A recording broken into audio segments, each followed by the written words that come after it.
والفلاح المغربي ما كيعطيوش خنشه ديال 20 كيلو، والله لا خداها. ودول افريقيا وجنوب امريكا كيتعطاوهم الالاف ديال الاطنان، فهمتي؟ ما كيخسروش عليها حتى الترونسبور، خاسر عليها المغرب ترونسبور من عنده وموصلها حتى ليهم هما. عرضوا علينا وقولوا بان الصحراء مغربيه، وهذا الشيء كله راه مازال ما منو حتى شي حاجه.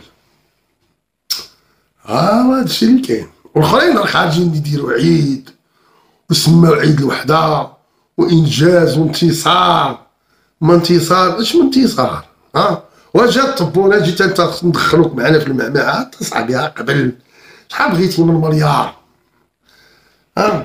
اجي تاخذ تاكل وكل ونضحكوا على هذوك الصحراوه وندير لهم الثروات وحنا بخير ونعيشوا حنا ويموتوا هما. هذا هو، هذه هي الفكره. تحياتي لكم الخوت والى الفيديو المقبل. شكرا. وتحيا الجمهوريه العلمانيه المغربيه. مبروك.